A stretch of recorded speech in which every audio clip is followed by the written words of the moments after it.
عزیزان ایمان، آج نومبر 1971 کی 28 تاریخ ہے اور درس قرآن کریم کا آغاز سورہ الانعام کی آیت 117 سے ہو رہا ہے، 6/117۔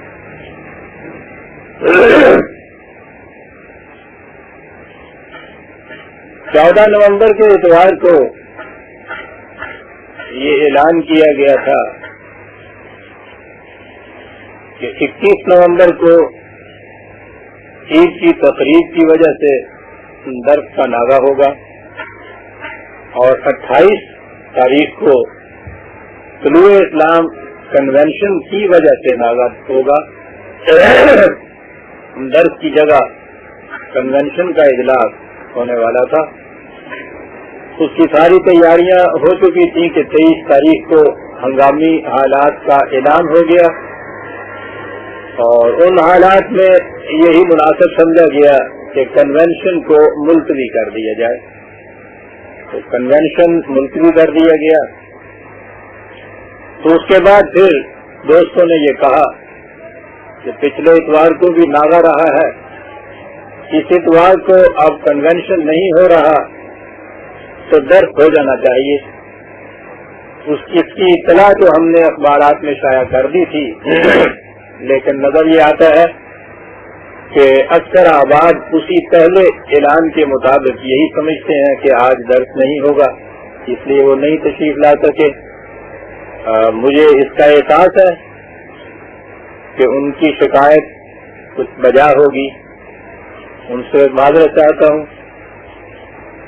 درس کا آغاز جیسا میں نے ابھی عرض کیا ہے سورہ الانعام کی 117 آیت سے ہو رہا ہے۔ تجدید یادداشت کے لیے عرض کر دوں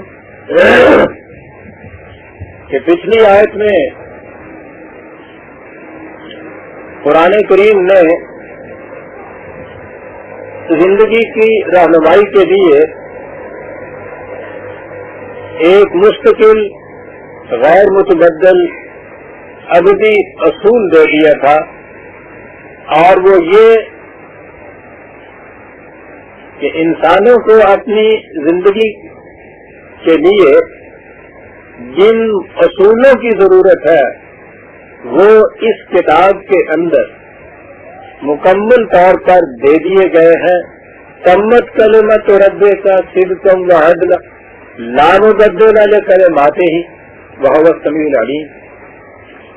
اس کتاب میں وہ تمام اصول جو خدا نے انسانوں کی رہنمائی کے لیے دینے تھے وہ مکمل طور پر دے دیے، اور دوسرے مقام پہ ہے کہ پھر اس کی حفاظت کا ذمہ بھی اس نے خود لے لیا۔ اور اس سے ذرا پہلے یہ کہا گیا کہ وَأَنزَلَ إِلَيْكُمُ الْكِتَابَ مُفَصَّلًا، تو گویا کتاب مفصل ہے، محفوظ ہے، لا مبدل لکلماتہ، ناقابل تغیر و تبدل ہے اور مکمل ہے۔ تو ظاہر ہے کہ اس کے بعد تو پھر ضرورت ہی باقی نہیں رہتی نہ کسی آنے والے کی نہ کوئی چیز لانے کی،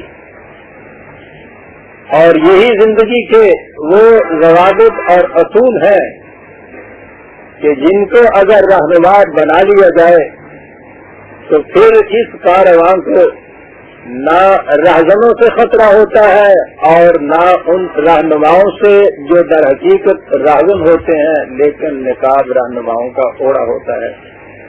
اور اس کے بعد کسی کی اطاعت کی، کسی کے اتباع کی، کسی کی فرما پذیری کی ضرورت باقی نہیں رہتی۔ یہ زندگی کے اصول ہیں، ان کے مطابق چلنا ہے۔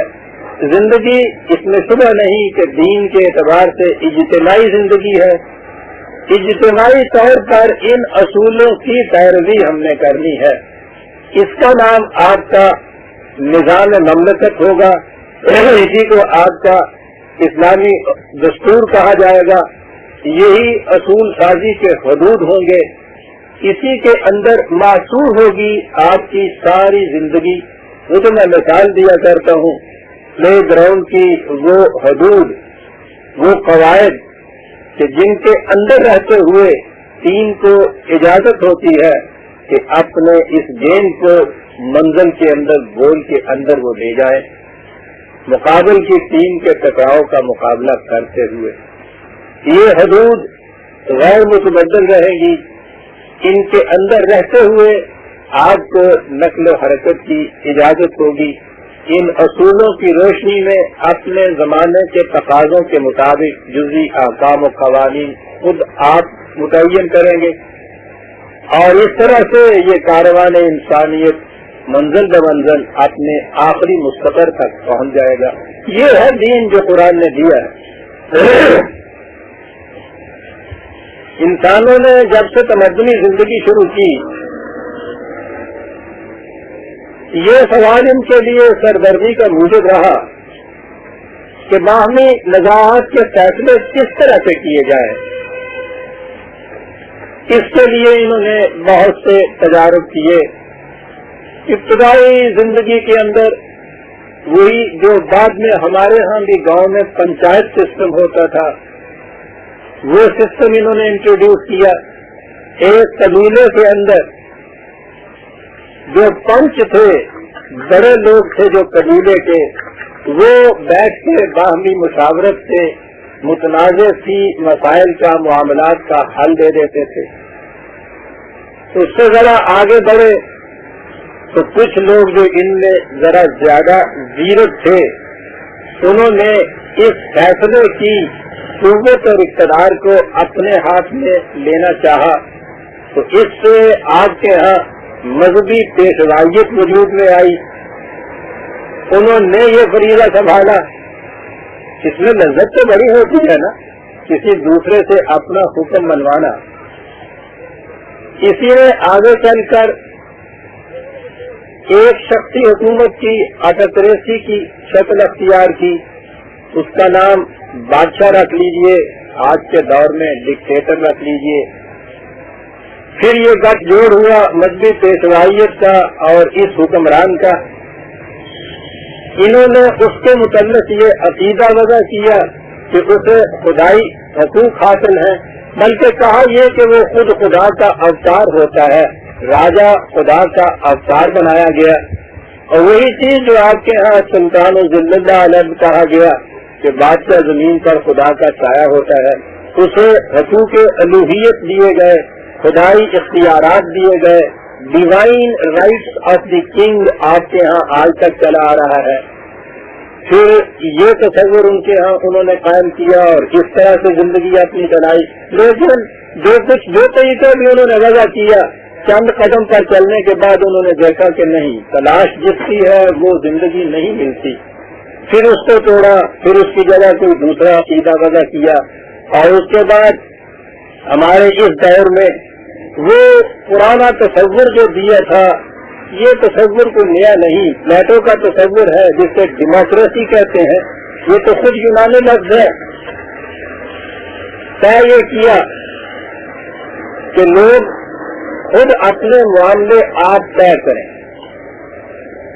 بظاہر الفاظ کے اعتبار سے تو اصول بڑا درخشندہ نظر آتا ہے, لیکن جب یہ سوچا گیا کہ کریں کس طرح سے تو لوگ تو 2 4 10 تو ہے نہیں, کروڑوں کی تعداد ہے ان کی. ایک مملکت ایک ٹیریٹری کے اندر رہنے والے بھی کروڑوں کی تعداد میں ہیں. تو پھر یہ اپنے معاملات خود کس طرح سے طے کریں. تو اس کے لیے ایک مشینری وضع کی گئی. یاد رکھیے ڈیموکریسی یا جمہوریت کا اصول اور ہے اور اس کے تابع اس کی ایک مشینری وضع کی گئی جسے ہم جمہوریت کہتے ہیں. یہ جمہوریت کی مشینری ہوتی ہے کہ لوگوں کے نمائندے چنے جائیں. کیسے چنے جائیں, پھر اس کے لیے طریقے وضع کیے گئے, انتخابات کے ذریعے سے چنے جائیں. پھر جب وہ چنے گئے اکٹھے ہو گئے تو پھر کیا کیا جائے, پھر یہ کیا جائے کہ ان میں سے اکثریت جو فیصلہ دے وہ فیصلہ باقی سب کے لیے قابل عطایت ہونا چاہیے, وہی ملک کا قانون ہونا چاہیے. اس کی خلاف ورزی, قانون کی خلاف ورزی سمجھی جائے, مستوجب سزا ہو جائے. پھر یہ اکثریت کی اس طرح سے طے کرو کہ وہ جو نمائندے اکٹھے ہوئے ہیں ان میں سے کہ قیامت کے ووٹ جس طرف جائیں اسے حق قرار دیا جائے، اسے عدل قرار دیا جائے، اسے انصاف قرار دیا جائے، اسے رائٹ کہا جائے، اور جو 49 والے کہیں اس کو رانگ قرار دے دیا جائے۔ اگر ایسا اتفاق ہو جائے کہ 51 والے کہہ دیں کہ خدا نہیں ہے تو اسے حق قرار دیا جائے، اور اگر راتوں رات وہ کسی طرح 2 ممبر اپنی طرف کھینچ کے لے جائیں تو دوسرے دن پھر یہ چیز کہ نہیں خدا ہے اسے رائٹ قرار دے دیا جائے، تو وہ صبح اور شام میں مداری کے نکلتے ٹاگے چل کے دوڑے، یہ سلسلہ جاری رہے، اور اس کا نام آپ کے یہاں ڈیموکریسی کی مشینری قرار پائے۔ آخری جو طریقہ انسان کے ذہن نے وضع کیا ہے اپنی تمدنی زندگی کے لیے، اور جس کو یہ بڑا ہی نازا اور فرحہ ہے، وہ یہ ہے طریقے جمہوریت جسے کہا جاتا ہے۔ اور پھر غلامی ذہنیت تو ہماری ایسی ہے نا کہ جو چیز بھی وہاں سے آتی ہے، مگر چونکہ ہمارے تحت شعور میں ابھی ہے، اس لیے اس کو فوراً ہم اسلامی کہہ دیتے ہیں۔ اسلامی طریق جو ہے جمہوریت کا، یہ طریق اسلامی ہے۔ اور وہ اسلامی جمہوریت آپ کے یہاں ایک چیز آئی، یعنی جمہوریت جو اپنے اصل کے اعتبار سے یکسر شرک ہے، یکسر خلاف اسلام ہے، اس کے اوپر ایک لیبل لگ گیا اور جمہوریت قرار پا گئی۔ جمہوریت کی بنیاد یہ ہے کہ اقتدار یا سورنٹی جسے کہتے ہیں، قانون سازی کا آخری حق یا اختیار، یہ لوگوں کو، عوام کو حاصل ہے۔ اقتدار کا سرچشمہ عوام ہے، یہ ہے بنیاد۔ دونوں کے معنی ہوتا ہے یہ عوام، اور ان کی کریسی کے معنی ہوتا ہے حق اقتدار یا حکومت کا حق۔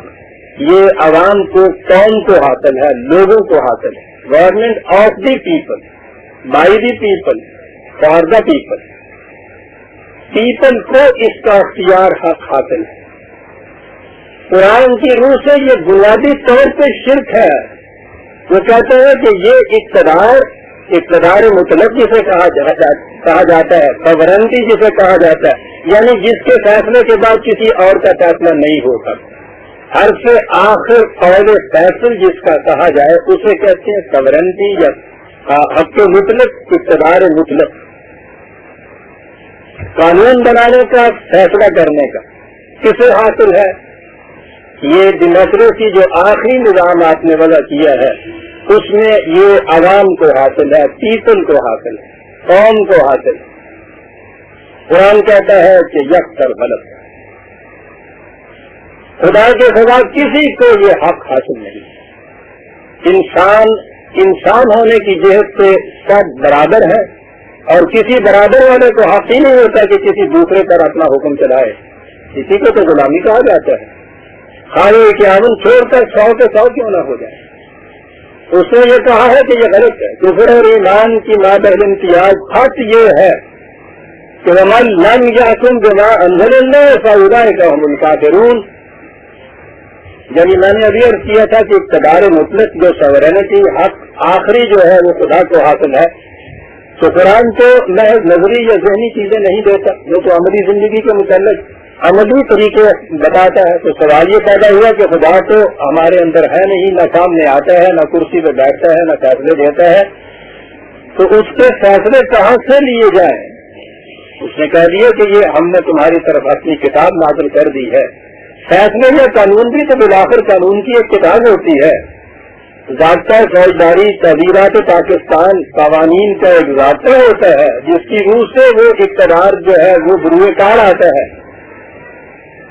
تو اس نے یہ کہا کہ یہ طریقہ ہے کہ ایک ضابطے کی کتاب ہوتی ہے جس کے مطابق وہ اس اقتدار جو ہے وہ عملی طور پہ سامنے آتا ہے۔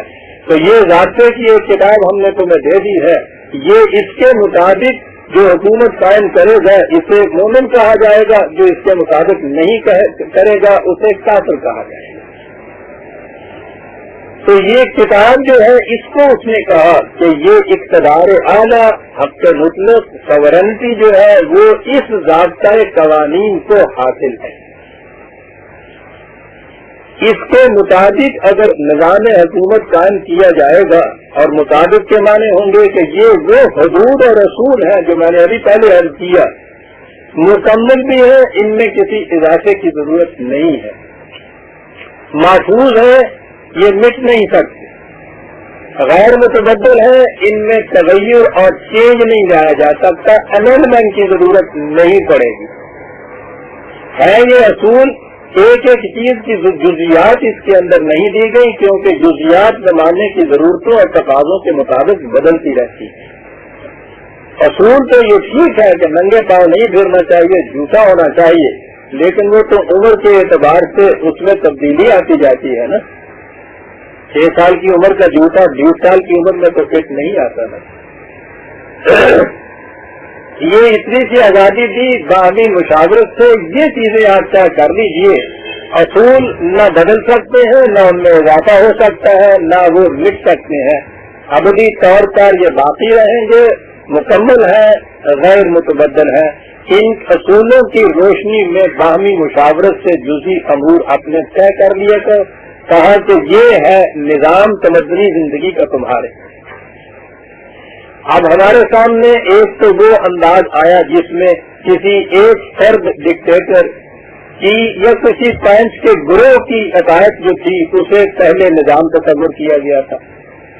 اس نے کہا کہ یہ بھی غلط ہے، سوال ہی نہیں ایک فرد ہو یا ایک سے زیادہ فرد کے متعلق تو یہ چیز کہہ دی کہ وَلَا تُطِعْ مَنْ أَغْفَلْنَا قَلْبَهُ عَنْ ذِكْرِنَا وَاتَّبَعَ هَوَاهُ وَكَانَ أَمْرُهُ فُرَطًا 18/28 18/28 کہا کہ کیسے ناشد جس نے ہمارے قوانین سے تغافل کرتا اس کی عطایت قتل نہ کرے۔ بنیاد یہ ہو گئی، یہ عطایت اس فرد کی نہیں ہو رہی، وہ فرد عملاً ان قوانین کی عطایت کراتا ہے، فرد ہی نہیں بلکہ قائد اعظم کے الفاظ میں نظریہ پاکستان ڈھونڈتے پھرتے ہیں اور ان کو ملتا نہیں ہے۔ اس شخص نے کتنے جانے الفاظ میں یہ نظریہ دے دیا تھا جب یہ کہا تھا کہ مملکت اسلامی مملکت حقیقت میں ایجنسی ہے قرآن کے قوانین کو نافذ کرنے کی۔ کیا بات کہہ گیا یہ شخص، اپنی حیثیت اس کی ایک ایجنسی کی ہے، ایک ذریعہ ہے۔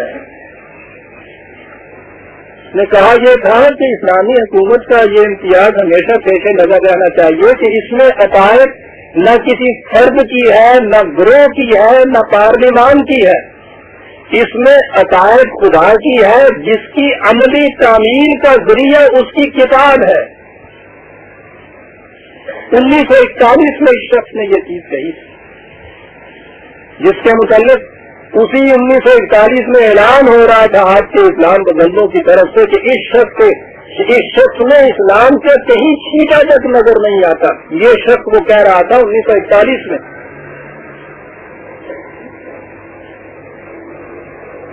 اور اس کے بعد اس نے یہ الفاظ کہے کہ جسے اسلامی مملکت آپ کہتے ہیں اس کی حیثیت اس سے سوا کچھ نہیں ہے کہ وہ قرآن کے احکام و اصول کے عملاً نافذ کرنے کی ایجنسی ہے۔ یہ ہے نظریہ پاکستان۔ قرآن نے یہ کہا کہ جو ہمارے قوانین سے تغافل برتتا ہے اس کی اطاعت نہیں کی جا سکتی، اس سے تغافل برتتا ہے تو پھر وہ کرتا کیا ہے؟ قرآن ہے عزیزان من واتبع ہواہ، اپنی مرضی چلاتا ہے، اپنی خواہشات کا اتباع کرتا ہے، اپنے جذبات کا اتباع کرتا ہے، اس کے مطابق چلتا ہے۔ وکانا امرہ فرطا، نتیجہ اس کا یہ ہوتا ہے کہ وہ جو ہم نے حدود مقرر کی تھی ان کو پھنس جاتا ہے، ان کو تجاوز کر جاتا ہے۔ بس جو ہی ان حدود میں کسی نے تجاوز کیا قرآن کی روح سے اس کی عطایت جو ہے کفر قرار پا دیتا ہے۔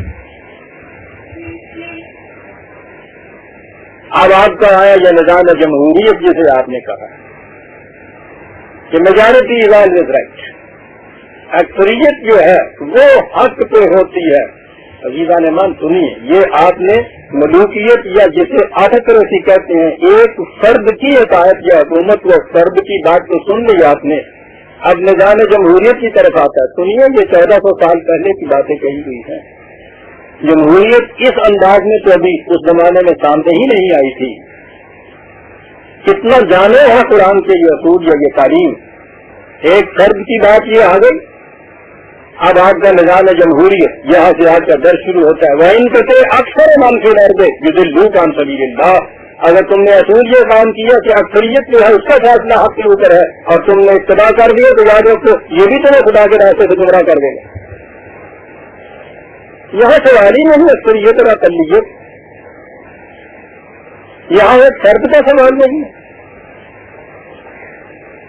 یہاں فرد کی حیثیت یعنی افراد کائنات میں سے وہ ہستی کہ جس کے متعلق اس سے زیادہ کیا کہا جائے کہ بعد از خدا بزرگ کوئی کس کا مختصر اس ذات اقدس و اعظم کے متعلق کہہ دیا کہ وما محمد الا رسول قد خلت من قبلہ الرسل. رسول کی پوزیشن بھی یہ ہے کہ ہمارے پیغام پہنچانے والا ہے. اس سے پیشتر بھی رسول آئے اپنے اپنے وقت میں چلے گئے. اگر ماتا ہے قتل انقلب تم علاقہ تم کہ کل کو اگر یہ مر جائے یا قتل کر دیا جائے تو تم کہو گے کہ بس معاملہ ختم ہو گیا یہ تو اس کی ذات سے تھا تو پھر ہم اپنے نظام کو ہم کی طرف پلٹ جائیں. تو کہا کہ پلٹ جائے گا اپنا نقصان کرے گا. یہ نظام شخصیتوں کے ساتھ بدلتا نہیں ہے، یہ اس خدا کا دیا ہوا جو حی قیوم ہے اور یہ الفاظ بھی میرے نہیں، یہ اس کے ہیں اس بس سروردہ رسالت کے کہ جو اس نظام کی گہرائیوں تک پہنچے ہوئے تھے. نبی اکرم صلی اللہ علیہ وسلم کی وفات پر ظاہر ہے کہ صحابہ کے باہر پر جو قیامت گزری ہوگی اس کا ہم تصور بھی نہیں حق کر سکتے. قرآن بچ گیا تھا لیکن ان جذبات کے ایک بحر متلاطم میں روشنی کا مینار تھا. وہ صدیق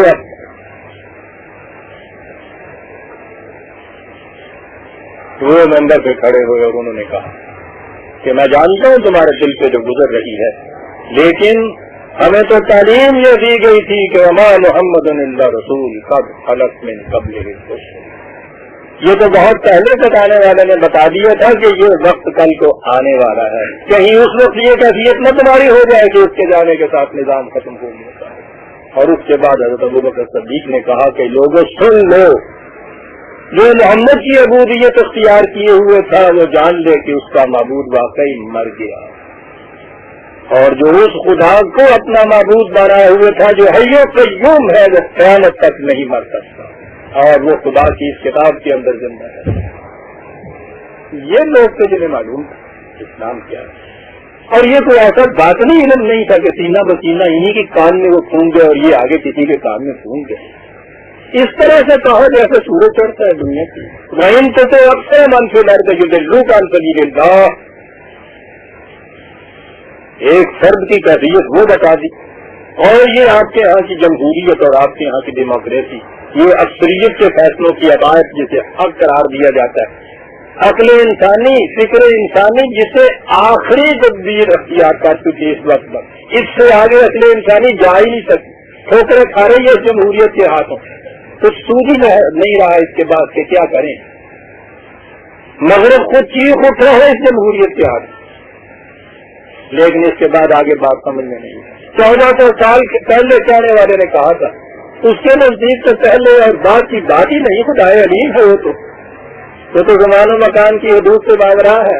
پہلے اور پیچھے تو ہم کہتے ہیں کہ جو محدود ہے جن کی نگاہیں، اس نے 1400 سال پہلے کہا تھا کہ وَإِن تُطِعْ أَكْثَرَ مَن فِي الْأَرْضِ يُضِلُّوكَ عَن سَبِيلِ اللَّهِ. اگر تم نے ایک فرد کی حکومت سے منہ موڑ کے یہ اکثریت کی میجارٹی والے نظام کو بھی اپنے یہاں رائج کر دیا تو یاد رکھو یہ بھی تمہیں گمراہی کا راستے کیوں کر لیا جائے گا. سوال یہ بھی نہیں ہے اصولی طور پر کہ میجارٹی جو کچھ کہہ دے وہ حق اور رائٹ اور جسٹ ہو جائے. رائٹ اور جسٹ ہونے کی وہی صورت ہے تب مت چلے نہ تو رکھ جاتا کچھ کر یہی اوپر اس کے جو پہلی آئے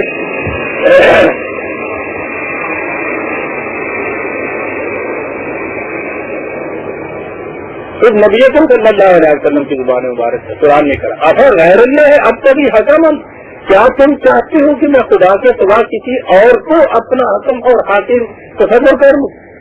کیا چاہ دیا تم نے؟ میں نے ابھی عرض کیا ہے نا کہ خدا کو حاکم تصور کرنے کے بعد عملی دنیا میں دشواری پیش آتی تھی کہ اس کی حکومت محسوس طور پہ کس طرح مرئی طور پہ کس طرح قابل عمل ہوگی. وہی یہ کہا فکرہ ختم نہیں ہوا، افغیر اللہ ابتغی حکما وہو الذی انزل الیکم الکتاب مفصلا، بات ختم ہو گئی. ایسی کتاب اس نے تمہاری طرف نازل کر دی. یہ ہے دیکھتے ہیں قرآن عزیزان من، یہی چیز نہیں کہ اصولی اور نظری تعلیم دی ہے کہ عمل میں اس کو کیسے نظام میں رائج کیا جائے، اس کی بات کچھ نہ کہا جائے. افغیر اللہ ابتغی حکما وہو الذی انزل الیکم الکتاب، اور یہی کتاب ہے کہ تمت کلمۃ ربک صدقا وعدلا لا مبدل لکلماتہ. دیکھتے اور اس کے بعد وان تطیع من فی الارض، دیکھتے ہیں کڑی کے ساتھ کڑی کیسے ملتی چلی آتی، دیکھتے ہیں رب کیسا ہے اس کے اندر. یہ بھی غلط. کیوں یہ اکثریت کی عقائد بھی کیوں ضروری نہیں کہ حق کے اوپر ہی ہو؟ اس لیے کہ ان یتبعون الا الظن وان هم الا یفرقون. دو چیزیں ہیں ایک دوسرے کے سامنے. ایک تو ہے الحق، حق کی نہیں بلکہ الحق، دی ٹروتھ، ایبسولوٹ ٹروتھ، حق کا مطلق. یہ نہیں کہ آج ایک چیز حق ہے اور کل وہ باطل قرار پا جائے، وہ کہ جو ہمیشہ حق ہے. اور اس کے بعد دوسرے اس کے مقابل میں چیز قرآن نے ظن کہا ہے.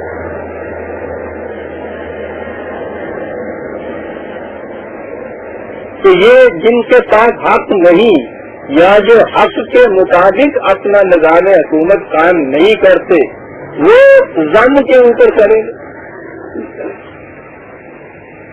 اور ظن کے اوپر تو اگر 100% بھی چلیں گے تو وہ چیز ظنی رہے گی، حق نہیں ہو سکتی.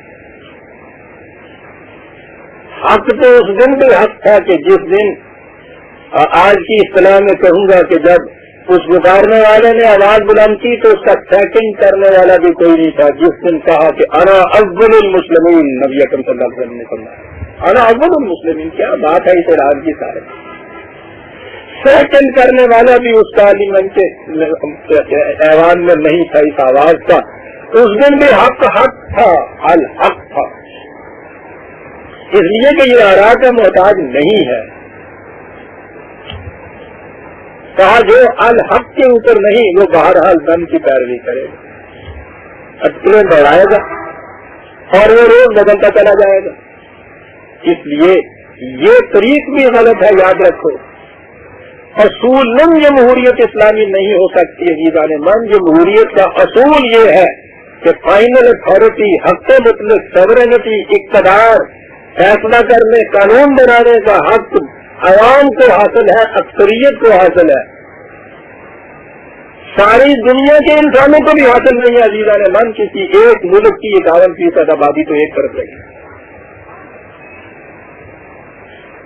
اور اصول اس کے اندر کیا ہے؟ اصول یہ ہے کہ کسی انسان کو حق حاصل نہیں کسی دوسرے انسان سے اپنا حکم منوائے. یہ ہے آزادی.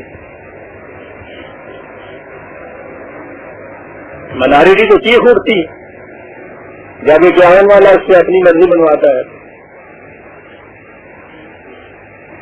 یہ روز کے جوڑ توڑ آپ کے یہاں پارلیمنٹ کے اندر ہوتے رہتے ہیں، ایک ایک دو دو کھیل کے ادھر لانے کے لیے اور ادھر بھی جانے کے لیے. یہ کیوں ہوتا ہے کہ وہ منارٹی اس کو برداشت نہیں کرتی کہ یہ لوگ اپنا حکم ہم سے منوائیں. کوئی انسان بھی برداشت نہیں کرتا. کسی کا غلامی کہتے ہیں. کنویں غلامی میں پختگی جو ہے وہ تو اور شے ہے نا. وہاں تو گوشے میں قفس سے مجھے آرام بہت ہے، وہاں تو آرام ملتا ہے نا، اور زندگی کی روٹی کی مل رہی ہے. لیکن اگر کوئی انسان میں خوددار ہے جو آزادی چاہتا ہے وہ کسی دوسرے انسان کے حکم اور فیصلے کی عطایت کو برداشت نہیں کر سکتا. اور یہ جمہوریت میں تو ایک امن بناتی ہے اپنے فیصلے کو غلط.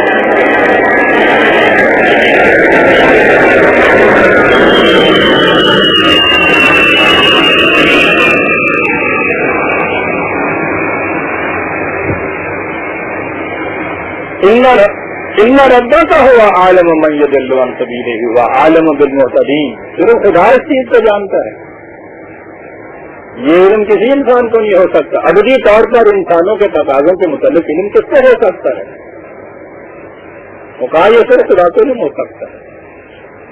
اور اسی لیے خدا کے دیے ہوئے اصول اور قوانین جو ہیں وہی ابدیت درکنار ہو سکتے ہیں، وہی انسانوں کی زندگی کے تقاضوں کو ہمیشہ کے لیے پورا کر سکتے ہیں، ان کا اتباع کرو۔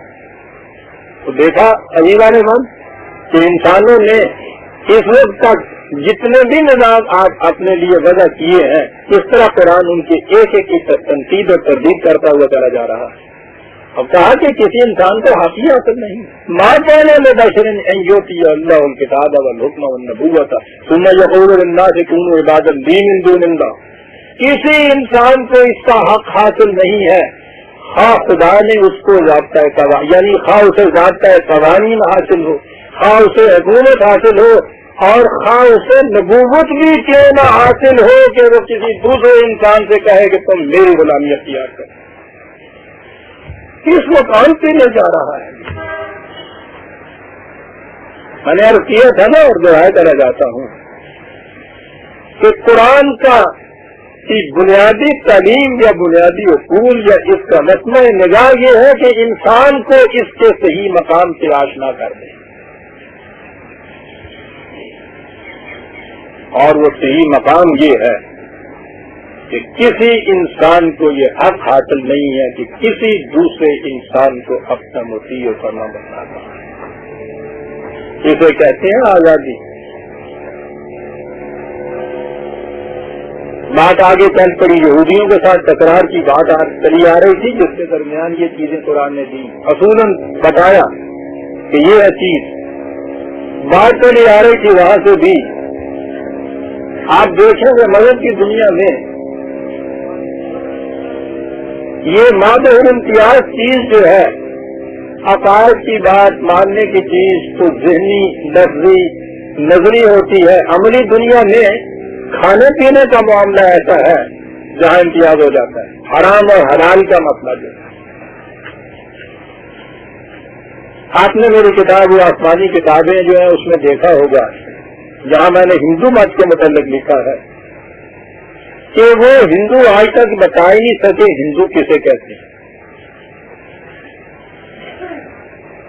بالآخر وہ بیٹھ کے ان کے سیانوں نے یہ کہا کہ کم از کم اسی چیز پہ آ جائیے کہ جو گائے کو حرام سمجھتا ہے، یعنی گائے کے گوشت کھانے کو حرام سمجھتا ہے، اسے ہندو قرار دیا جائے۔ اگرچہ ان کے ہاں ایسے لوگ موجود ہیں اور تھے کہ جو گائے کا گوشت بھی کھاتے تھے، انہیں بھی انہوں نے پھر ہندو شمار کیا۔ وہ تو ایک سیاست تھی مسلمانوں کے مقابلے میں، اس زمانے میں جب ہم وہاں ہوتے تھے تو اس آزادی کو اتنے زیادہ بڑھانے کے لیے انہوں نے یہ سارے شودروں میں سے بے شمار ایسے تھے، یہ کھانسی کی مدر جنم کہنے وہ گائے کا گوشت بھی کھایا کرتے تھے، اسے بھی انہوں نے شمار کیا۔ لیکن بہرحال یہ ایک ڈیفینیشن تھی ان کے ہاں۔ آپ کے ہاں بھی آپ دیکھیے کہ کتنا ہی کوئی شخص اور مذہب سے انڈیفرنٹ بھی کیوں نہ ہو جائے، گناہگار بھی کیوں نہ ہو، جرم بھی کر رہا ہو، اب بھی یہ جو چیز ہے اس کی سور کھانا ہوگا، یعنی یہاں پہنچنے کے اوپر اب بھی یہ چیز کمک آتی ہے۔ کتنا بھوکا کیوں نہ ہو اس کو یہ کہہ دیا جائے کھائے، اور اس کے بعد کہا جائے کہ صاحب یہ سور ہے۔ بہرحال ابھی مستثنیات ایسی ہیں کہ جن میں یہ چیز بھی سنا ہے کہ یہاں بھی انہوں نے اپنے آپ کو ڈھیل دی ہے، لیکن اس کے باوجود میں کہہ یہ رہا تھا کہ یہ جو ہے نا حرام کھانے کا سوال، ابھی اگلی آیت تک پہنچوں گا جو ذہن میں آپ کے بات آ رہی ہے، قرآن ہے عزیزان اللہ، لیکن بہرحال اس معاملے میں یہ پہچان کچھ ہو جاتی ہے۔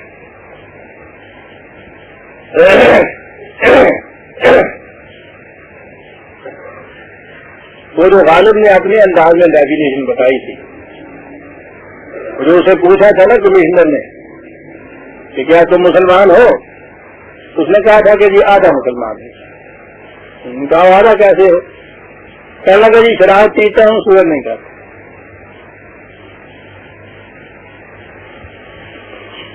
تو یہ جو چیز ہے نا حرام چیز کا کھانا جو ہے، یہ بڑی امتیازی چیز ہو جاتی ہے، اور اسی پہ وہ زور دے رہے تھے یہودی سارے۔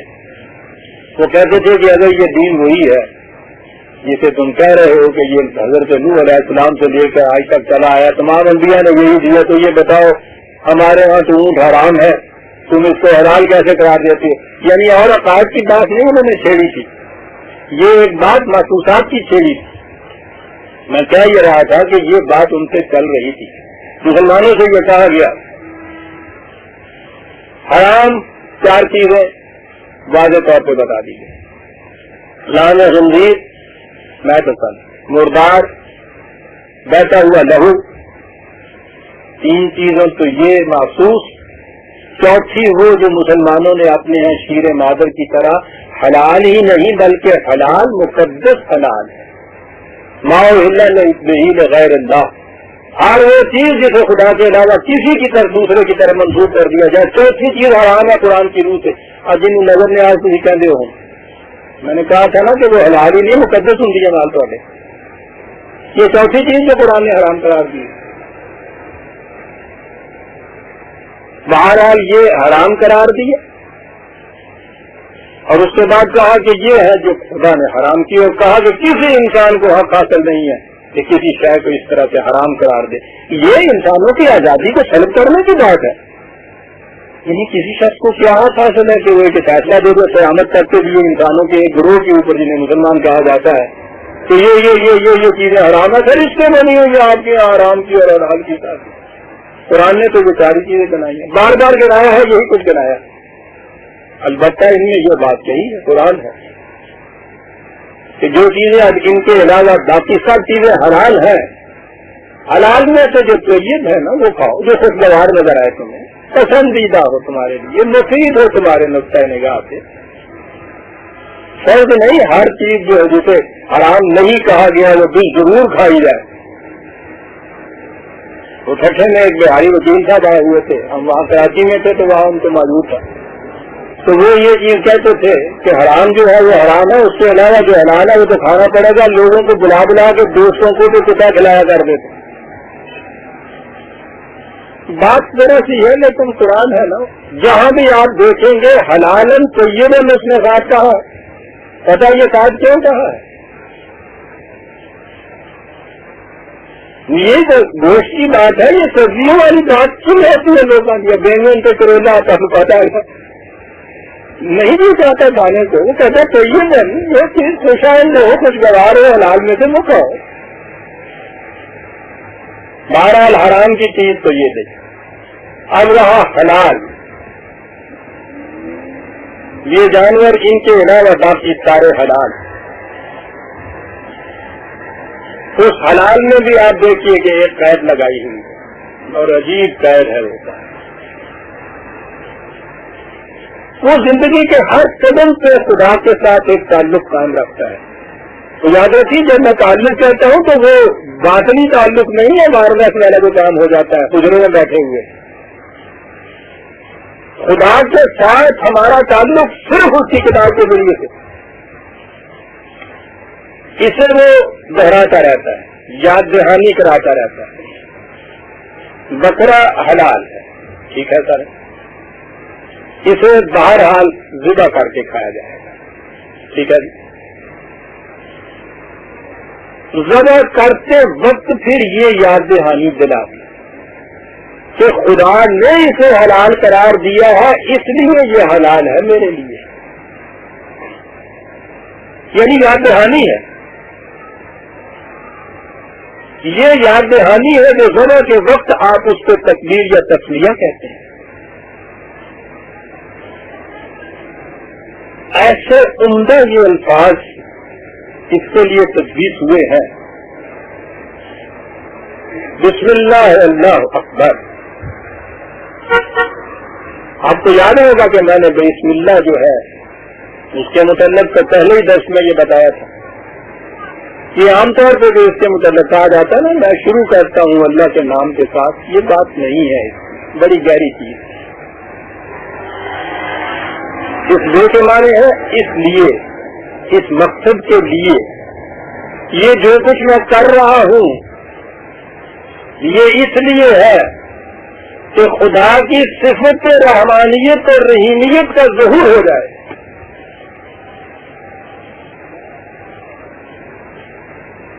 یہ رحمانیت اور رحیمیت جو ہے خدا کا، یہ صفت رحم جسے کہتے ہیں، رحمت جسے کہا جاتا ہے، اس کے معنی ہوتے ہیں نہایت لطیف انداز سے پرورش کرنا. یہ رحم مادر میں جس طرح بچے کی پرورش ہوتی ہے نا، اسے رحم کہا اس لیے جاتا ہے.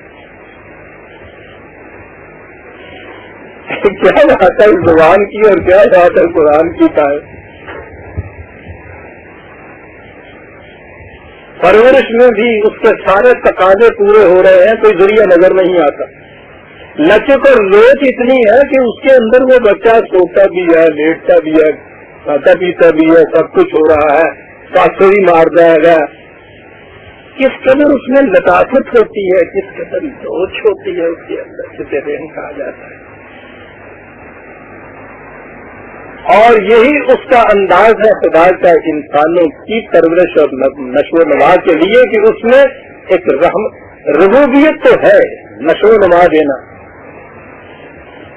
لیکن اس ربوبیت میں ساتھ یہ لطافت کا پہلو ساتھ رکھا ہوا ہے. بہرحال تو بات دوسری طرف نکل گئی. الحمدللہ رب العالمین. ربوبیت کس انداز کی؟ رحمان الرحیم، رحمت کے لیے. بسم اللہ الرحمن الرحیم. کہ میں یہ اس لیے کر رہا ہوں کہ خدا کی صفت رحمت جو ہے اس کی نمود ہو جائے. اور اس کے بعد ہے اللہ اکبر. غور کیجیے عزیزان من، بکرا یا اور اس قسم کا طاقتور جانور، اونٹ جیسا جانور جو گرایا ہوا ہے، گھٹنوں کے نیچے دبایا ہوا ہے، ہاتھ میں چھری لی ہوئی ہے،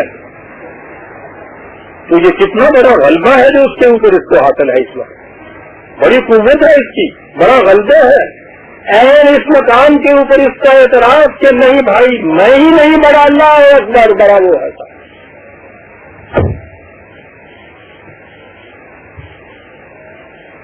اپنی اس تکبر میں کہ اس کے اوپر واقع ہی ڈومینیٹ کر رہا ہے ایسا، دوسرے کی جان لے رہا ہے، اس کو حاصل اس کا دیا گیا ہے، اس کو اقتدار حاصل ہے یہ پورے کا پورا کہ اس کی جان لے رہا ہے. دل میں کچھ تھوڑا سا تکبر آ سکتا ہے کہ میں بڑا ہوں کائنات میں، اور اس وقت تو اس سے بڑا کوئی اور ہوتا ہی نہیں ہے. جب یہ اس کو چھڑا لے تو اس کے سر پہ کھڑا ہوتا ہے اس کے اوپر. اس وقت اندر جو چیزوں اس سے بیدار ہونے والا تھا اس کو سجایا کہ نہ یہ نہ کہیں دل میں سمجھ لینا کہ کائنات میں سب سے بڑی تقدیر جو تیرے ہاتھ میں ہے تجھے حاصل ہو گئی ہے. اعلان کر، اس وقت اعلان کر کے میں نہیں وہ بڑا.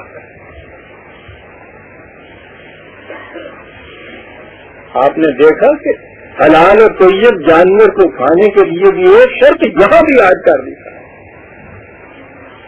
ایک کار اس لیے رہا ہوں کہ خدا کی صفت رحمت کو نمود ہو جائے. مجھے غلبہ اور اقتدار اس سے حاصل ہے، میں آخری غلبہ اقتدار والا نہیں. غلبہ اقتدار جو ہے وہ اسی کا ہے، یہ اس کا دیا ہوا اقتدار مجھے ہے جس کو میں ایکسرسائز کر رہا ہوں. اکبر وہ ہے. دیکھو یہ سیگا کیوں استعمال کیا اس نے ایسا.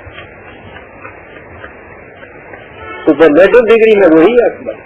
مجھے بھی کبریائی حاصل ہے، اور قرآن نے کہا ہے کہ مومن کو کبریائی حاصل ہونی چاہیے. فرق یہ ہوتا ہے کہ اس کی کبریائی بالحق ہوتی ہے، غیر مومن کی غیر حق ہوتی ہے. جسے کبریائی حاصل نہیں وہ مومن کیسے ہو سکتا؟ ہم تو ملالان، وہ تو سپرلیٹو ڈگری اس کے لیے استعمال کرتا ہے. مومن بالا ہر بالا کرے، غیر سے برنا ثابت ہم کرے. کسی کا آگے بڑھ جانا تو ایک طرف رہا، یہ تو اپنا ہمسر بھی برداشت نہیں کر سکتا کیونکہ یہ اعلان ہونا ہے اس میں. اللہ اکبر. تحفظوا مما ذکر رسول اللہ علیہ ان کنتم بآیاتہ مؤمنین. حلال طیب جانور کو بھی اب کھانے کے متعلق کہا کہ نہیں، اس وقت خدا کا نام لے کر. اور اتنی بڑی شرط ہے ان کنتم بآیاتہ مؤمنین. اب یہ دیکھیے کہ قرآن کے سامنے جسے آپ پرورش کہتے ہیں، انسان کے جسم کی پرورش بھی ہے، اس کی ذات کی پرورش بھی ہے. جسم کی پرورش کے لیے پہلے تو یہ ہے کہ کچھ جانوروں کو حرام قرار دے دیا، وہ تو الگ ہو گئے. جنہیں حلال قرار دیا ہے اس سے جسم کی پرورش مقصود ہے نا. یہ گوشت کھانے سے جسم کی پرورش ہوتی ہے. خدا کا منکر بھی وہ کھائے گا تو اسی طرح سے پرورش ہوگی جس طرح سے ایک مومن کی ہوتی ہے. طبعی طور پر فزیکلی دونوں میں کوئی فرق نہیں ہوگا. تو جسم کی پرورش تک تو دونوں برابر ہوئے. یہاں ایک اور اگلا نقطہ درمیان میں لے آئے. انسان کی ذات کی پرورش وہ یہ ہے کہ خدا کا نام اس کے اوپر لیا جائے.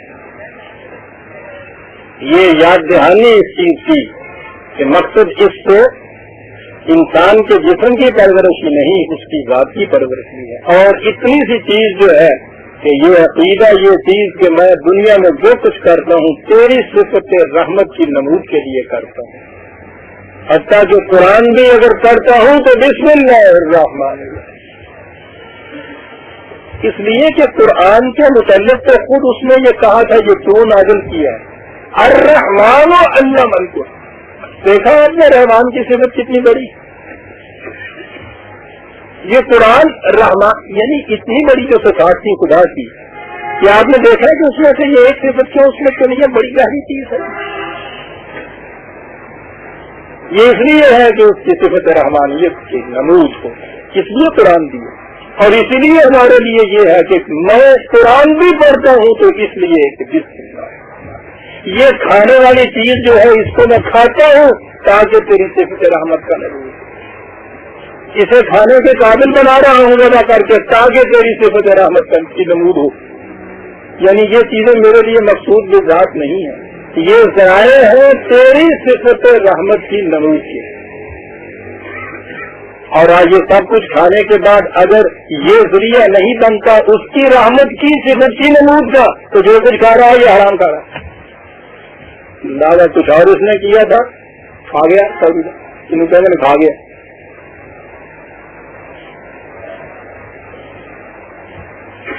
دیکھتے ہیں کروں پہ وہ کیا تعلیم دے دیتا ہے. وَمَالَكُمْ أَلَّا تَأْكُلُوا مِمَّا ذُكِرَ اسْمُ اللَّهِ عَلَيْهِ وَقَدْ فَصَّلَ لَكُم مَّا حَرَّمَ عَلَيْكُمْ إِلَّا مَا اضْطُرِرْتُمْ عَلَيْهِ وَإِنَّ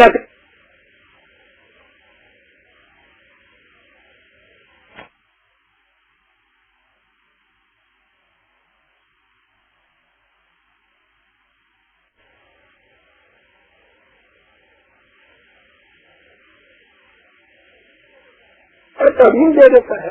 وَمَالَكُمْ أَلَّا تَأْكُلُوا مِمَّا ذُكِرَ اسْمُ اللَّهِ عَلَيْهِ وَقَدْ فَصَّلَ لَكُم مَّا حَرَّمَ عَلَيْكُمْ إِلَّا مَا اضْطُرِرْتُمْ عَلَيْهِ وَإِنَّ كَثِيرًا لَّيُضِلُّونَ بِأَهْوَائِهِمْ بِغَيْرِ عِلْمٍ إِنَّ رَبَّكَ هُوَ أَعْلَمُ بِالْمُعْتَدِينَ. یہ ٹھیک ہے، حلال و طیب چیزیں جو ہیں ان پہ اللہ کا نام لے لیا جائے، حلال ہو پھر وہ طیب بھی ہو ساتھ اس کے کھانے میں کوئی مذائقہ نہیں. ان لوگوں کے اس اعتراض کی طرف نہ جائیے. انہوں نے کہہ دیا کہ صاحب اونٹ کیوں حرام جہاں کیا،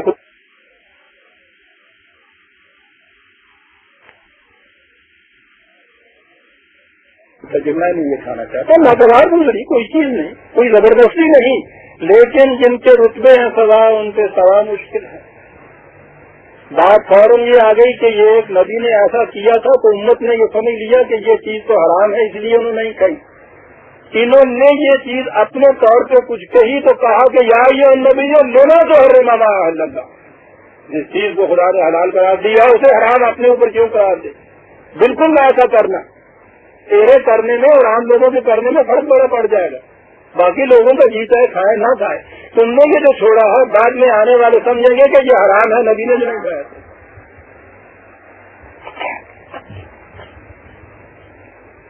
اور وہ اس لیے کہ حضرت یعقوب کے بعد تو ایک بتانے والا آ گیا نا، یہ جس نے کہہ دیا کہ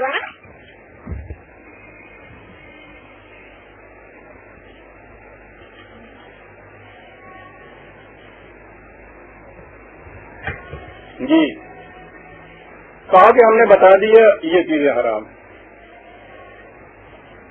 حرام کے ساتھ ہی یہ بھی چیز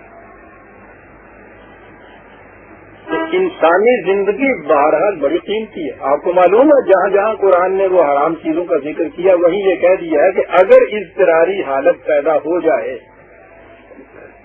کہ جان پہ بان آئے اور دوسری کوئی چیز کھانے کے لیے مل نہیں رہی تو پھر اجازت ہے تمہیں اس حد تک جس حد تک تمہاری زندگی بچ سکتی ہے کہ تم اسے کھا سکتے ہو.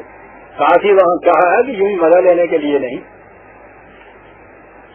زندگی بچانے کے لیے ضرورت پڑے تو وہ تم کھا سکتے ہو. یہ چیزیں پہلے آ چکی ہیں جسے اضطراری حالت کہتے ہیں. بات دور نکل جاتی ہے. میں نے کئی دفعہ یہ بتایا ہے کہ قرآن نے جب یہ کہا ہے کہ عام حالات میں جو چیزیں جن سے روکا گیا ہے کہ تم نہیں کھا سکتے، اضطراری حالت کے اندر وہ کھا سکتے ہو، تو اگر ایک بھوکا ہے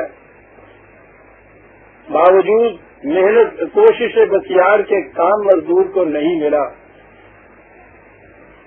پاس پیسے نہیں ہیں، بھوک سے نڈال ہو رہا ہے، تو وہ اضطراری حالت میں آ جاتا ہے نا. تو اس سے اگر کہا جائے کہ ہاں بھائی ٹھیک ہے قرآن نے خنزیر کو حرام قرار دیا ہے، تم ایسی حالت میں خنزیر کا گوشت کھا سکتے ہو، بکرے میں تو 6 روپئے لگے کھا نہیں سکتا، تم کیا جانا کہ 18 روپئے سے والا کھا سکتے تم. اس لیے کہ یہاں جان جاتی ہے کہنے سے کہ عام حالات میں جو تمہیں کہا تھا کہ نہیں دوسرے کی چیز تم کھا سکتے، اضطراری حالت کے اندر تم پہ جائز ہو گیا کہ لے لو جانا.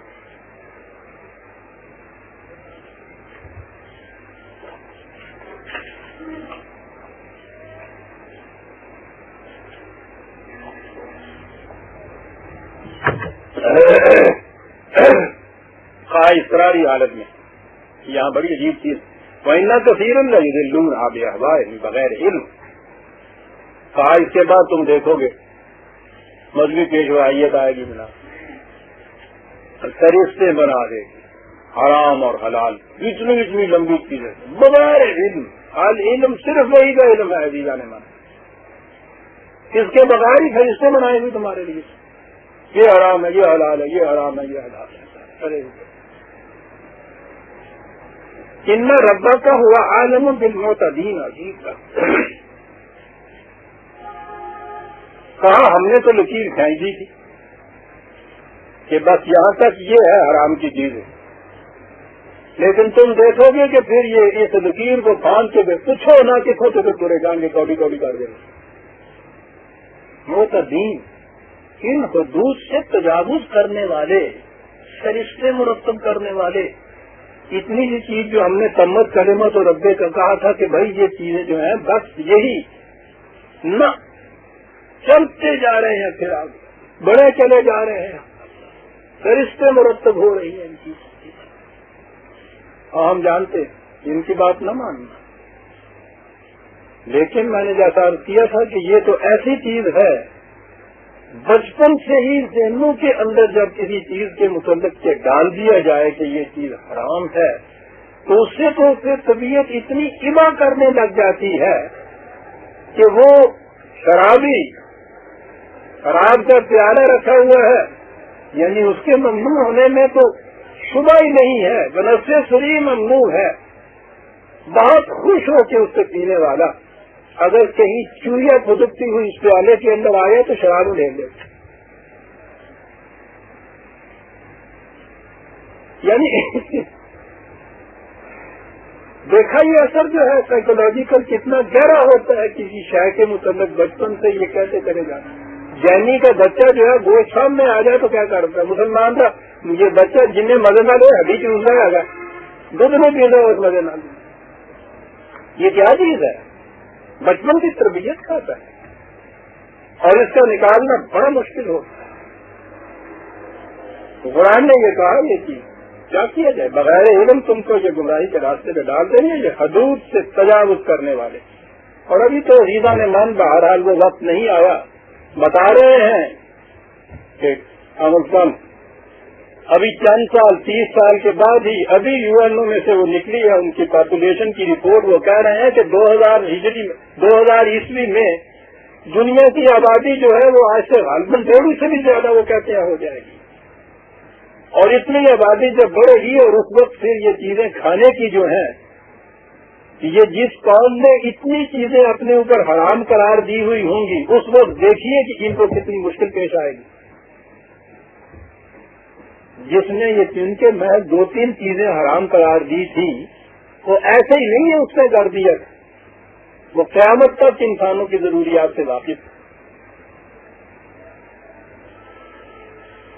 گردار تو بہرحال ایک چیز ہے، زندہ میں شماری اس کا نہیں ہے.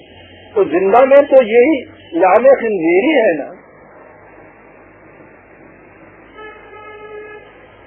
لیکن فرشتوں کے ذریعے سے جو چیزیں منع کی ہوئی ہیں اس وقت اس قوم کے اوپر کتنی دشواری پیش آئے گی. ان کو جانا پڑے گا سمندر کی طرف. وہاں ابھی سامان ریزق سامان خوراک جو ہے بڑی تعداد میں انہوں نے وہاں بھی موڑیں لگائی ہوئی. آم مچھی ہے آر آم مچھی ہے آم, اور پھر اس کے اندر کی بے شمار چیزوں کے متعلق. بہرحال قرآن نے یہ کہا ہے یہی چیز کہ ان ربا کا ہو عالم بالمعتدین, اور اس کے بعد عزیزان مانے ایک آیا جلیلہ آتی ہے جو کبھی کبھی میں کہا کرتا ہوں کہ بعض آیتیں ایسی آ جاتی ہیں کہ انسان وعید میں آ جاتا ہے اور وہاں واقعی سر تسلیم کم ہو جاتا ہے کہ کسی انسان کا کلام نہیں ہے. مذہب کی دنیا, یہودیت کی دنیا, ان کے ہاں قانون کی ہدایت اتنی جزیاتی طور پہ تھی کہ ایک بکرا ذبح کرنے کے لیے وہ جو کہتے ہیں نومن تیل ہو تو راڈا ناشتی ہے, یہ ان کی شریعت میں یہ کیفیت تھی. وہ اتنا کچھ کرنا پڑتا ہے اور وہ اتنا پھر اس کو میٹیکولیسلی اس کو کیا جاتا ہے.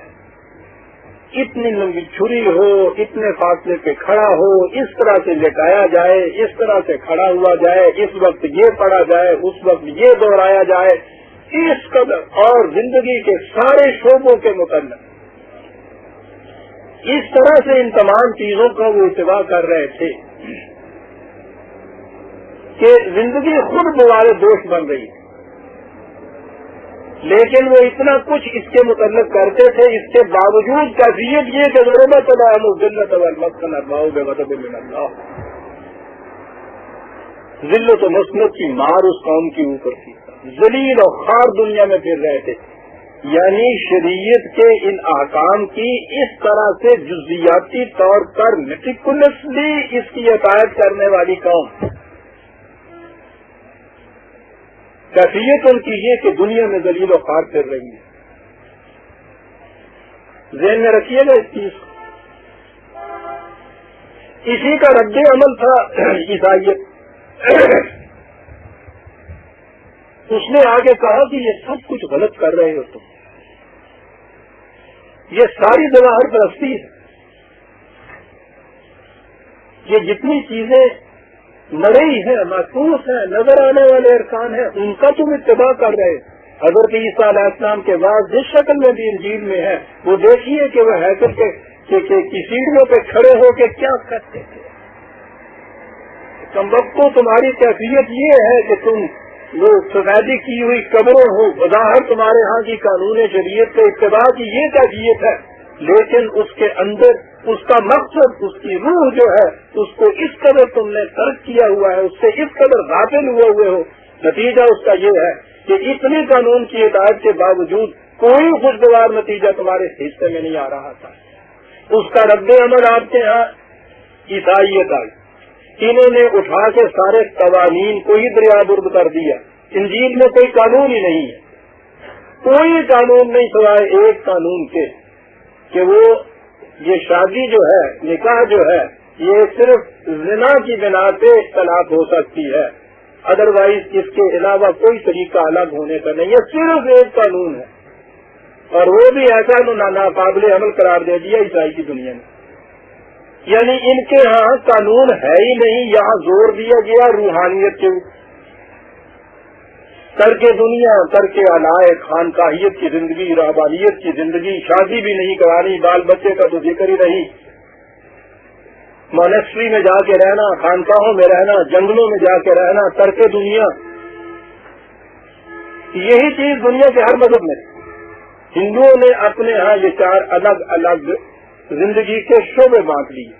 برہمچاری کا شعبہ علم حاصل کرنے کا, پھر اس کے بعد گرہستھ آشرم کا شعبہ, بال بچوں کی زندگی کا شعبہ, اور اس کے بعد انہوں نے سنیاس کا شعبہ یہاں سے آہستہ آہستہ الگ ہونا, اور آخری بنباس کا شعبہ. جنگلوں میں ہی چلے جانا, تیاگ دینا اس چیز کو. سارے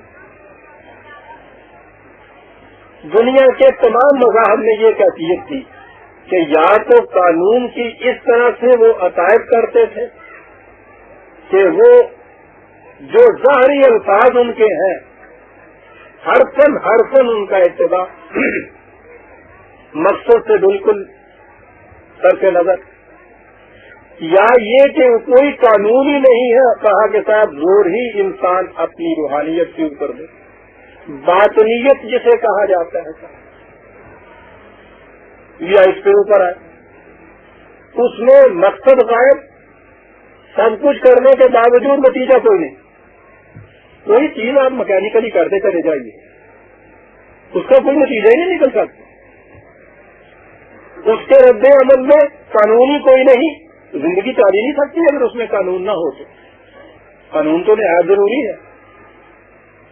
ضرورت کیا ہوئی؟ قانون کی عطایت مقصد پہ نگاہ رکھتے ہوئے، کیوں پر نگاہ رکھتے ہوئے، کیوں ایسا کہا گیا ہے، کیوں کی پرکھ کس طرح سے ہوتی ہے؟ نتیجے، ایسا کرو گے اس کا نتیجہ یہ نکلے گا، پریگمیٹک ٹیسٹ سے کہتے ہیں، ایسا کرو گے تو ایسا نتیجہ نکلے گا، ویسا کرنے کے بعد کھڑے ہو کے دیکھ لو کہ ویسا نتیجہ نکل رہا ہے یا نہیں نکل رہا تو سمجھ لو کہ کہیں غلطی ہو رہی ہے، وہ نتیجہ نکل رہا ہے تو ہدایت سے ہی ہو رہی ہے۔ لیکن کوئی بھی نتیجہ آپ نے نکالنا ہو، یہ محسوس پروسیس جو ہے، یہ طریقہ جو ہے، یہ تو آپ کو اختیار کرنا ہوگا۔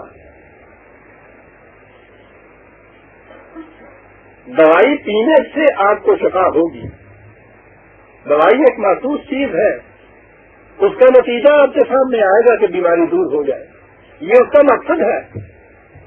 اور اگر کیفیت یہ ہو کہ دوائی پیے جائیے اور بخار اترے نہیں، دوائی پیے جائیے، کیوں صاحب؟ تو جی ڈاکٹر صاحب نے کہا کرتے چلے جائیے، ارے یہ کوئی بخار اتارنے کے لیے ضروری ہے۔ اور اگر دوسری طرف یہ چیز ہو کہ نہیں صاحب دوائی وغیرہ کی کوئی ضرورت نہیں ہے، بخار اترنا ہوگا آپ اتر جائے گا جوڑ پا کے۔ دو نظریے زندگی کے یاد رکھیے، یا تو یکسر میکینیکلی ایک چیز کو کرتے چلے جانا بغیر یہ پرکھے ہوئے کہ نتیجہ نکلتا ہے یا نہیں، اور یا سرے سے اس سارے طریق کو ہی نظر آتش کر دینا کہ اس کی ضرورت ہی نہیں، یا ہونا ہوگا تو آتے ہی ہو جائے گا۔ دنیا کسی افراط و تفریح کے گہوارے میں چلی آ رہی تھی۔ آپ نے دیکھا کہ یہاں بھی کہا جا رہا تھا یہ حرام ہے، یہ حلال ہے، حلال کو اس طرح سے ذبح کرو، یہ ساری چیز مکینیکلی آ رہی ہے۔ اس میں ایک لفظ یہ پھر بتا دیا گیا تھا کہ نہیں بھائی اس عین وقت کے اوپر خدا کے درمیان میں بیچ میں لے آیا کرو۔ اس مکینیکل ایکشن کے اندر آپ نے دیکھا ہے تو اور چیز داخل کر دی۔ سنیے قرآن کیا کہتا ہے، ویزان بند اور پھڑک اٹھی۔ پھر یاد رکھیے کہ دنیا انہی گہواروں میں افراط و تفریح کے گہوارے میں جھولا جھول گئی، یا پیورلی مکینیکل ظواہر پرستی، یا یکسر اس کو چھوڑ کے جسے باطن پرستی آپ کہتے ہیں، روحانیت کی اس کی طرف تھا۔ وہ کہتا ہے کہ وزر ظاہر اس میں وبات نہ ہوں۔ عزیزان من خدا کے سوا کوئی یہ بات نہیں کہہ سکتا۔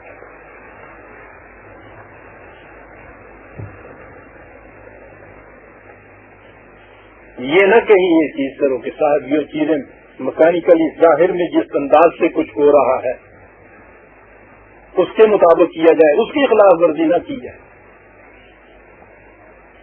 لیکن یہ بھی نہ کہو کہ یہ بھی کوئی ضروری چیز نہیں ہے، اصل شاید جو ہے وہ باطن کی چیز ہے۔ یہ بھی نہ کرو کہ مکینیکلی کرو اور وہ مقصد کو بھول جاؤ تم۔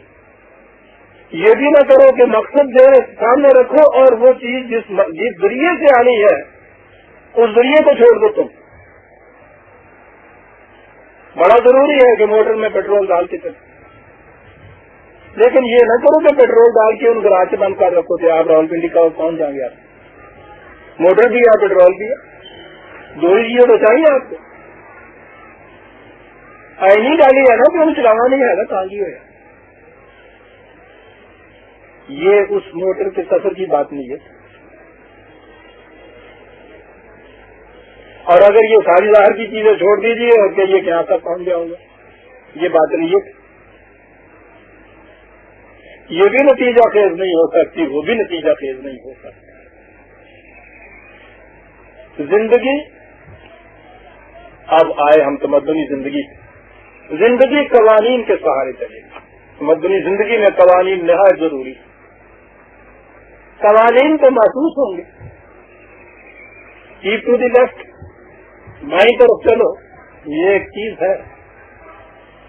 ٹھیک ہے، بائیں طرف چلو بڑا ضروری ہے. یہ کیوں بائیں طرف چلو؟ اگر تو یہ ہونا کہ اس لیے کہ حادثے سے بچ جائے انسان، تو پھر تو یہ ہے کہ اگر سامنے والا غلطی کر کے آپ کے ادھر سے چلا آ رہا ہے تو آپ اس لیے نہیں بائیں پہ چلے جائیں گے کہ صاحب بائیں طرف چلے جو قانون ہوگا کہ 8 بجے. نہ ہی یہ صورت ہوگی کہ نہیں صاحب بچنا ہے تو بچ جائیں گے. تقدیر تجھ لکھا ہے اس طرح مارنا کہ اللہ کو بجا کون سکتا ہے، میں تو ادھر ہی چلا گا. بنا دونوں چیزیں. تمدنی زندگی کے اندر قوانین کی اطاعت نہایت ضروری، یہ ہے ظاہر. لیکن یہ اس لیے ضروری کہ اس سے ایک مقصد حاصل ہونا ہے. یہ دیکھو کہ وہ مقصد حاصل ہو رہا ہے یا نہیں. یہ نہ کبھی کرو. تو قوانین کی اطاعت جس سے وہ مقصد یا نتائج حاصل ہو جائے جن کے لیے وہ قانون بنایا گیا تھا، یہ ہے جو دین ہے. عزیزان من، مذہب پرستی، ظواہر پرستی ساری اس میں آتی ہے، اس کو بھی نہیں چھوڑا جا سکتا. باطنیت جسے آپ کہتے ہیں، لفظی قرآن نے ظاہر اور باطن کا استعمال کیا. یہ دو ٹیکنیکل اصطلاحیں تھی، وہ اہل شریعت کی، یہ اہل طریقت کی. اہل شریعت کا سارا زور جو ہے وہ ظواہر پہ ہوتا ہے. میں ابھی آتا ہوں ادھر تو یہاں بات پھر کھول کے کروں. قرآن نے یہ بات کہی، عظیم چیز ہے عزیزان من، کہ یاد رکھو مقصد جو ہے اس پہ نگاہ رکھو، لیکن باطن جو ظواہر ہے اس کی اہمیت کو نظر انداز نہ کرو. وہ مقصد اس ظواہر کی ذریعے سے آنا ہے تمہارے پاس. دین نے یہ دیا. دین کا تمکن مقصود تھا. صدر اول کے جماعت مومنین حجروں میں نہیں بیٹھ گئی، شمشیر بدست باہر نکلی. لیکن شمشیر مقصود بالذات نہیں تھی. دونوں کے امتزاج اور دونوں کی جامعیت کو کس حسین انداز میں اقبال نے یہ کہا ہے. قرآن شمشیر کا مقصد متعین کرتا ہے. شمشیر قرآن کو ایک عملی قانون کے ذریعے سے نافذ کرتی ہے، اور وہ کہتا ہے کہ یہ دو قوت حافظ یک دیگرن. عزیزان من، تصور نہیں کیا جا سکتا کہ اس سے کوئی اور جامعہ طریقہ بھی ہو سکتا ہے بیان کرنے. مبدأ فیض نے کتنی کرم گستری اس پہ کی، اور وہ قرآن کی بصیرت کا نتیجہ تھا. یہ دو قوت، قانون بھی قوت رکھتا ہے. قرآن کے معنی قوانین خدا بندی ہے. قوت یہ دو قوت حافظ یک دی. شمشیر بھی قوت رکھتی ہے، چنگیز کے ہاتھ میں بھی ہوتی ہے، لاکھوں کے ہاتھ میں بھی ہوتی ہے، ہٹلر کے پاس بھی ہوتی ہے، مستبد لوگوں کے ہاتھ میں بھی ہوتی ہے، مشرقی پاکستان کے باغیوں کے ہاتھ میں بھی ہوتی ہے. وہی شمشیر یہ تباہیاں کیوں لاتی ہے؟ وہ دوسری قوت جو تھی اس کے موافق و ساتھ نہیں ہے. اور قانون خالی جو ہے بغیر اس کے آسانہ ہو تو کلیمی ہے کار بے بنیاد. اپنے یہاں کے قوانین پہ نگاہ ڈالیے تو صحیح. کون سا زندگی کا شعبہ ہے جس کے لیے قانون موجود نہیں، اور کون سا شعبہ ہے جس میں قانون کی حکمرانی ہے؟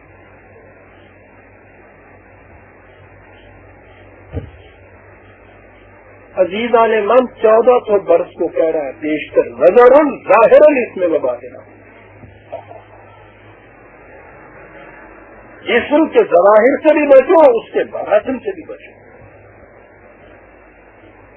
مکینیکلی یہ شاید کچھ نتیجہ نہیں پایا، لیکن اس کے یہ معنی نہیں ہے کہ ظواہر کو چھوڑ دو تم، نہایت ضروری ہے۔ اسلام نے یہ کر کے دکھایا، صدر اول کے مسلمانوں نے یہ کر کے دکھایا۔ یاد ہے آپ کو حضرت عمر کے زمانے کے سپاہی وفود عیسائی راہب نے پوچھا تھا نا کہ ہر کلمہ، ہر نظریہ زندگی جو ہے اس کی ایک حقیقت ہوتی ہے، اس نے یہ بات کہی تھی، حقیقت اس کی ہوتی ہے، یاد ایک ہوتی ہے۔ تمہارے اس کلمے کی حقیقت کیا ہے؟ وہ حقیقت وہ ہے جس سے حق ہونا پہچانا جائے کہ واقعی یہ حق ہے۔ کیا ہے تمہارے کلمے کی حقیقت؟ کہا یہ 40,000 شہر اور قلعے جو ہم نے فتح کیے ہیں، اگر یہ حقیقت ہمارے کلمے کی نہیں تو اور کیا مانگتا ہے؟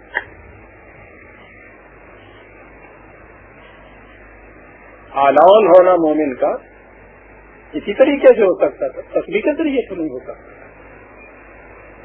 لیکن میں 40,000 شہر اور قلعے جو تھے، یہ تو پھر آپ کے دور ملوکیت میں یہ 40 لاکھ ہو گئے تھے۔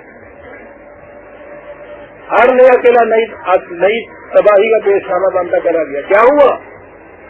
قرآن جو محافظ تھا شمشیر کا، وہ ساتھ میں رہے۔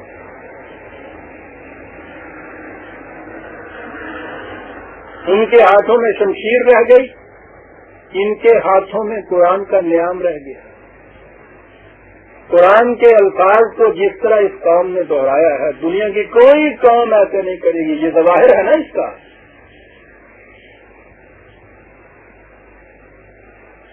باطن فراموش ہوگی، اس کا کچھ مقصد تھا۔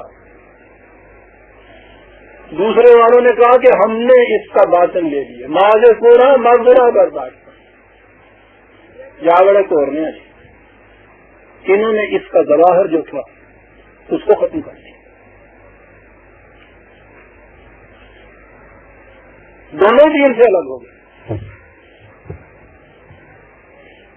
اور اس کے بعد آ جائیے آپ کے دیندار طبقے کی طرف، جن کو بڑا ہی اس پہ ناز ہے کہ ہم دین کی، یہ نمازیں آپ کی، یہ روزے آپ کے، یہ حج اور زکوٰۃ آپ کی۔ مسجد میں کس چیز سے صرف ڈبل ہوتی ہے؟ ہاتھ یہاں کیوں نہیں باندھا؟ جس کو اس نے دیکھا یوں نیچے ہاتھ باندھے، نماز پڑھتے ہوئے مسجد سے دھکیلتے ہوئے ہم نے دیکھا ہے۔ نماز کے متعلق مسئلے ان سے پوچھ لیجیے، پہلے تو وضو کے پوچھیے صاحب اس کے۔ اگر یہاں سے ذرا سی کونی کا اتنا حصہ بھی خشک رہ گیا اور دودھ ہے، وضو نہیں چلا ہی ہوا یہ قصہ کہ یہ مسئلہ یہاں تک ہونا ہے یا یہاں تک، نماز شروع ہوئی اور اس کے بعد شروع ہو جائیے اس کے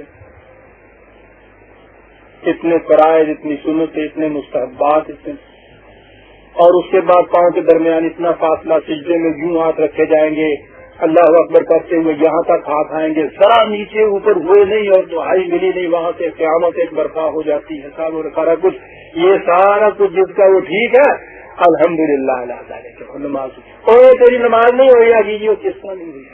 کیا ہوا صاحب؟ دونوں پاؤں کے درمیان فاصلہ کم رہ گیا تھا، نہیں ہوئی، کہ کس کی تو نہیں ہوئی نا، وہ جس کی ہوئی ہے انہوں کی لگ گئے۔ تو کھڑا ہو کے پوچھے نا کہ میری جو نہیں ہوئی یہ کی کاٹا ہو گیا، یعنی کو پیسے ملنے کی ہاتھوں میں ملتے نہیں ملے کہ انہوں لگ گئے۔ اس اعتبار سے تو دونوں ہی ایک ہیں۔ اب اسے پوچھا جاتا کیا ہوا، کہتا اس کو سوال ہوا، وہ کہتا پنجابی کی بات کی ہوا، کہنے لگا نہیں پنجابی نہیں ہوتی ہے، پنجابی ہو رہی ہے، میری گل سمجھ آ جائے۔ آؤ خطبے اور تقریر میں آپ کو پتا کیا فرق ہے؟ خطبہ وہ ہوتا ہے کہ جو سمجھ نہ آئے اور سوال ہو، اور تقریر وہ ہوتی ہے جو سمجھ میں آ جائے سوال نہ ہو۔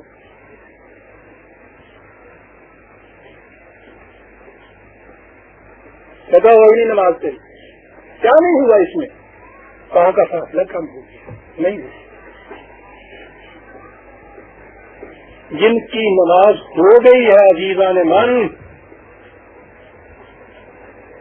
ان کا کیا ہو گیا ہے؟ تو وہ بھی اسی طرح سے ذلیل و خوار پھر رہے ہیں، ان کی طرح جن کی نمازیں نہیں ہوئی تو ایک طرح جو نہیں پڑھ رہے ہیں انہیں کی طرح وہ بھی ذلیل و خوار کر رہے ہیں. ساری امت آپ کے یہاں اس وقت دنیا میں ذلیل و خوار ہو رہی ہے. وہ بھی جن کی نمازیں ہو رہی ہیں, روزے ہو رہے ہیں, حج ہو رہا ہے, زکات ہو رہا ہے. پھر وہ بھی شامل ہیں جنہوں نے کہا کہ یہ سارے ظواہر پرست ہیں, اس سے کچھ نہیں بنتا, روحانیت کی طرف آ جائیے. تو ذلت کی جھوٹیاں انہوں نے پڑھ رہی ہیں جس طرح دن دوسروں کو پڑھ رہی ہیں. اس لیے کہ دین دینے والے نے کہا تھا کہ وزر الظاہر اس میں باطن, یہ دین عزیزہ نے مانی. نہ آپ قانون کے زندگی کے تمدنی زندگی کے ظواہر کو چھوڑ سکتے ہیں, نہ اس کے نتیجے کو نظر انداز کر سکتے ہیں. یہ ہے دین.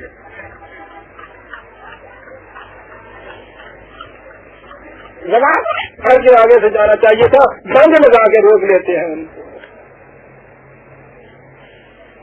ان کے متعلق کیا کہا؟ ارائیت الذی یکذب بالدین, تم نے ان کو بھی دیکھا دین کی تکذیب کرتے ہیں, انکار نہیں کر رہے, اقرار کے باوجود اس کو جھوٹا ثابت کر رہے ہیں. دین نے تو یہ کچھ کر کے دکھا دینا تھا نا کہ ضرورت کے مطابق حارث کے دروازے کے آگے سے بیٹھا ہوا جائے, اسے تو روکتے ہیں اور نماز میں اس قدر پابندی شدت کی کرتے ہیں.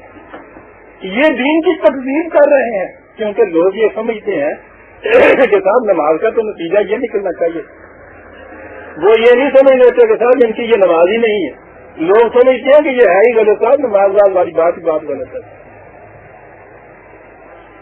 یہ جو چیز ہے کہ اس مقصد کو سامنے رکھیے,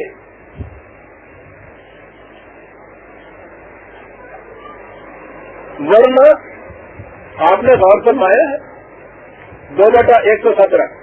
چند منٹ کی اور اجازت چاہتا ہوں, بات ختم ہو.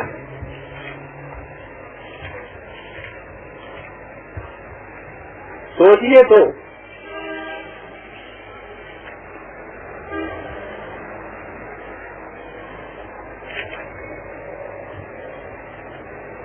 2/177 بیٹ عزیزہ نے 2/177 وہی مشہور آج لہسن در ان تولوا وجوہکم قبل المشرق والمغرب. لیکن یہی نہیں ہے کہ تم اپنا منہ مشرق کی طرف کر لیتے ہو یا مغرب کی طرف کر لیتے ہو. دیکھا وہ ظواہر جو ہے یہی نہیں ہے. لیکن البر, اور آگے یہ بتایا کہ وہ ان چیزوں کے اوپر صرف کے دل سے ایمان رکھے. وہ آدم مانا علی حب ذی القربی والیتامی والمسکین, اور مال کی محبت کے باوجود انہیں ان لوگوں کے لیے کھلا رکھے تھا. وہی نیکی نہیں, لیکن یہ نہیں کہ وہ چیز اہم نہیں ہے. دوسری جگہ یہ چیز کہی کہ جہاں کہیں بھی تم ہو اپنا رخ اس کعبے کی طرف رکھو, یہ بھی ضروری ہے. امت میں محسوس وحدت پیدا کرنے کے لیے یہ بھی ضروری, لیکن یہ نہیں کہ وہ مقصود بھی ذات ہے اتنا کر لیا تو دین کا مقصد پورا ہو گیا. پیدا جا کر بول رہا, کیا بات ہے اس کو.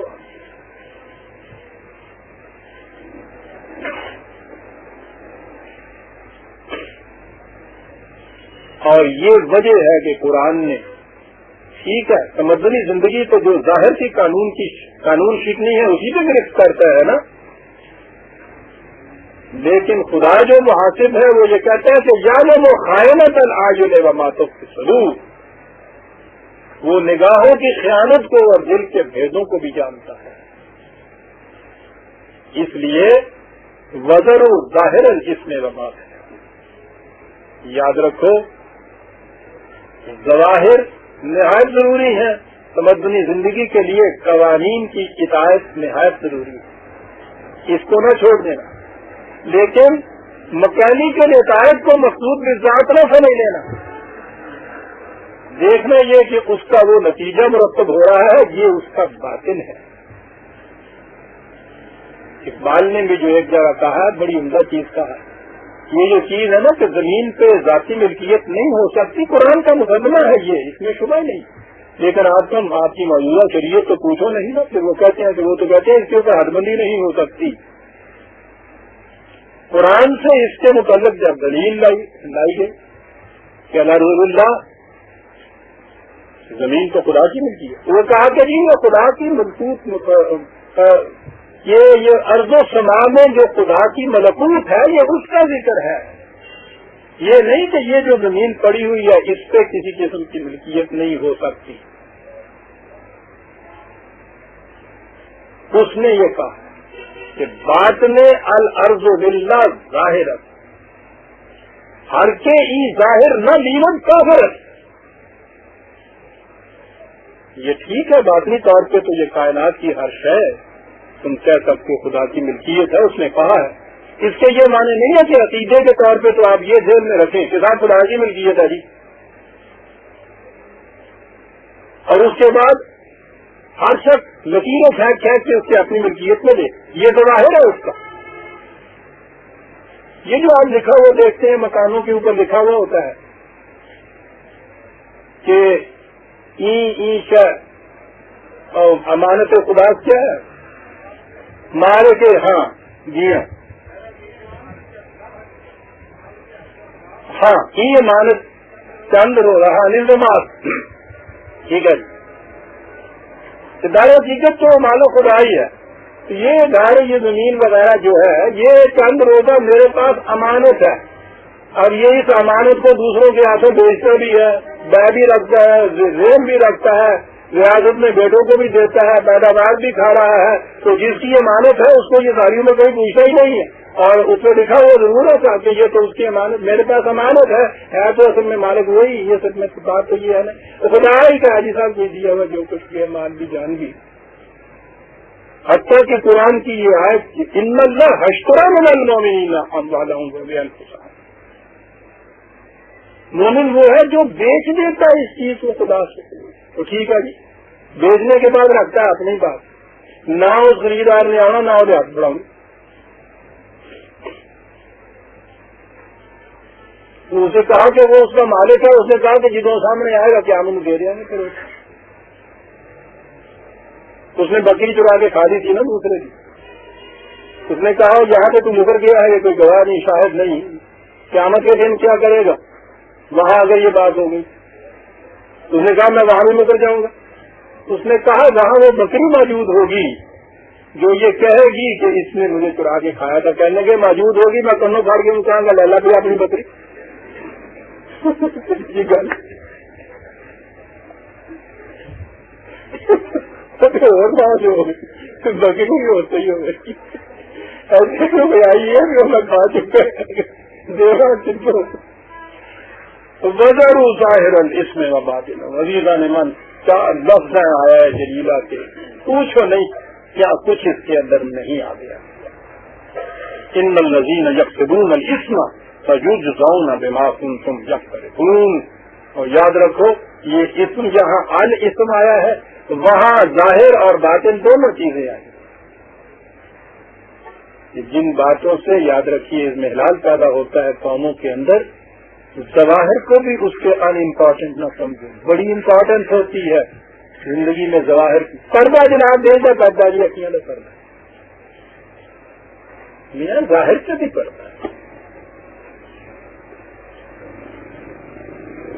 نماز کے ظواہر بھی ہیں، اس کا ایک مقصد بھی اسے بھی سامنے رکھو. قرآن کریم نے جو کہا ہے کہ ہم نے کتاب اور حکمت نازل کی ہے، دونوں چیزیں، کتاب ظاہری قانون کو کہتے ہیں، حکمت اس کی غائب کو کہتے ہیں. یہ دو چیزیں ہوں گی تو پھر زندگی دین کے مطابق چلے گی. کہا کہ یہ چیز نہ کرو گے تو یاد رکھو دور کی بات نہیں ہے، بہت جلدی تم اس کے نتائج جو ہے تمہارے سامنے آئیں گے. اور عزیزان من جب ہم نے اس چیز کے امتزاج کو چھوڑا، ظواہر پرستی آپ کی امت میں کم نہیں رہے. یہ اس دور میں ہے کہ بہت سے لوگوں نے نمازیں چھوڑ دی، روزے چھوڑ دیے، ورنہ اس سے پیشتر ہمارے یہاں کا 90-99% امت کا جو طبقہ تھا وہ نمازی پرہیزگار ہوتا تھا.